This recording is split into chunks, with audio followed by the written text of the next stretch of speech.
Hello friends, জয় জগন্নাথ। আসুন ଦେଖିବା ଆମ ଅନୁଗୁଳ କେମିତି ସୁନ୍ଦର ସୁନ୍ଦର ଜାଗା। ଆଉ ଏ ହେଉଛି ଆମର ଆଇ ଲଭ୍ ଅନୁଗୁଳ।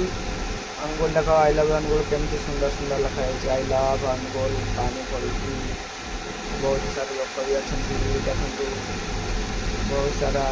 ମୁଁ ବି ଏଠି ଯାଇକି ଗୋଟେ ଭିଡ଼ିଓ ବନେଇ ଦେଇଥିଲି, ଟିକେ ଜଷ୍ଟ ହାଲକା ବନେଇ ଦେଇଥିଲି ଭିଡ଼ିଓ, ଅଧିକା ବନେଇ ପାରିନି ତ ଟାଇମ୍ ମିଳିଲା ନାହିଁ, ସେଥିପାଇଁ ମୁଁ ଟିକେ ସର୍ଟ ଭିଡ଼ିଓ ପକେଇ ଦେଇଥିଲି। ଆଉ ଏବେ ଚାଲନ୍ତୁ ଦେଖିବା ଆମର ଅନୁଗୁଳର ନାଇଟ୍ ଭିଉ। କେତେ ସୁନ୍ଦର ସୁନ୍ଦର ଜାଗା ଅଛି ଦେଖନ୍ତୁ, କେମିତି ଷ୍ଟାଇଲ୍ ଷ୍ଟାଇଲ୍ ଜାଗା।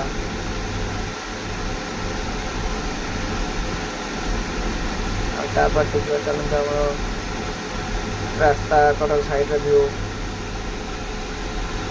ଦେଖନ୍ତୁ କେତେ ସୁନ୍ଦର ସୁନ୍ଦର ମୂର୍ତ୍ତି, ଲାଇଟ୍ ଫାଇଟ୍ ସବୁ ଅଛି। ଆଉ ଆମ ଜଗନ୍ନାଥ ମନ୍ଦିର ଟିକେ ଦେଖି ଦିଅନ୍ତୁ, କେମିତି ଜଗନ୍ନାଥ ମନ୍ଦିର ଅନୁଗୁଳ ଶୈଳ ଶ୍ରୀକ୍ଷେତ୍ର ବହୁତ ସୁନ୍ଦର ଅଛି। ଆପାଖକୁ ଆମର ଅଛି ମା ବୁଢ଼ୀ ଠାକୁରାଣୀଙ୍କ ମନ୍ଦିର। ଆଉ ଜଗନ୍ନାଥଙ୍କ ମୂର୍ତ୍ତି ଦେଖନ୍ତୁ ସୁନ୍ଦର, ବହୁତ ବହୁତ ବଢ଼ିଆ ବଢ଼ିଆ ଲାଗୁଛି। ଆଉ ଏବେ ଚାଲନ୍ତୁ ଦେଖିବା ଆମର ଇକୋ ପାର୍କ। ଇକୋ ପାର୍କରେ କ'ଣ କ'ଣ ସବୁ ଅଛି ଦେଖନ୍ତୁ, କେତେ ସୁନ୍ଦର ଇକୋ ପାର୍କ। ଭିତରକୁ ଚାଲନ୍ତୁ ଯିବା ଟିକେ ଦେଖିବା। ଦେଖନ୍ତୁ ଏତେ ବଡ଼ ବାଲ୍ଟି, ଏତେ ସାରା ବାଲ୍ଟି ଅଛି, ପ୍ଲାଷ୍ଟିକ୍ ବାଲ୍ଟି। ଆଉ ଏବେ ଆମର ଫାଷ୍ଟ ଅନୁଗୁଳର ପୁରା ଭିଉ, ବ୍ଲାକ୍ ଡାଇମଣ୍ଡ।